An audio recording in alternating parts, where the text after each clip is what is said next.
പത്തനംതിട്ട കോന്നി കല്ലേലി കടിയാർ വനമേഖലയിൽ കുട്ടിക്കൊമ്പനെ ചരിഞ്ഞ നിലയിൽ കണ്ടെത്തി. വനംവകുപ്പ് ഉദ്യോഗസ്ഥർ സ്ഥലത്തിപ്പോൾ പരിശോധന നടത്തുകയാണ്. AV ജയശങ്കറാണ് വിവരങ്ങളുമായി ഇപ്പോൾ പത്തനംതിട്ടയിൽ നിന്ന് ചേരുന്നത്. ജയശങ്കർ, വിശദാംശങ്ങൾ എന്തൊക്കെയാണ്?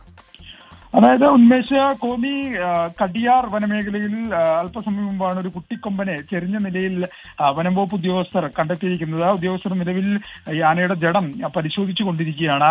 ഈ ചെരിഞ്ഞ ആനക്കുട്ടിക്ക് ഏകദേശം 9 ദിവസത്തെ പ്രായം ഉണ്ടെന്നാണ് ഉദ്യോഗസ്ഥർ വിലയിരുത്തുന്നത്. ഒപ്പം തന്നെ ഈ ജഡത്തിന് 3 ദിവസത്തോളം പഴക്കമുണ്ടെന്നും പ്രാഥമിക പരിശോധനയിൽ കണ്ടെത്തിയിട്ടുണ്ട്. ഒപ്പം തന്നെ ഈ ആനയുടെ വയറിൽ ആഴത്തിലുള്ള ഒരു മുറിവും ഉദ്യോഗസ്ഥർ നടത്തിയ പരിശോധനയിൽ എന്തായാലും കണ്ടെത്തിയിട്ടുണ്ട്. മറ്റാനകളോ ഇല്ലെങ്കിൽ കടുവയോ ആക്രമിച്ചതെന്നാണ് സംശയം. എന്തായാലും ഇതുമായി ബന്ധപ്പെട്ട പരിശോധനകൾ ഉദ്യോഗസ്ഥരുടെ ഭാഗത്ത് നിന്ന് നടക്കുകയാണ്. അതിനുശേഷമായിരിക്കും ഇക്കാര്യത്തിലൊക്കെ ഒരു വ്യക്തത വരിക. ഇതൊക്കെ തന്നെ ഒരു പ്രാഥമിക നിഗമനം മാത്രമാണ്. കോന്നി കല്ലേലി കടിയാർ വനമേഖലയിലാണ് ഇത്തരത്തിൽ കുട്ടിക്കൊമ്പനെ ചെരിഞ്ഞ നിലയിൽ കണ്ടെത്തിയത്. വനത്തിനുള്ളിലാണ് ഇത്തരത്തിൽ ആനയുടെ ജഡം വനം വകുപ്പ് ഉദ്യോഗസ്ഥർ കണ്ടെത്തിയത്. AV ജയശങ്കറാണ് പത്തനംതിട്ടയിൽ നിന്ന് വിവരങ്ങൾ നൽകിയത്.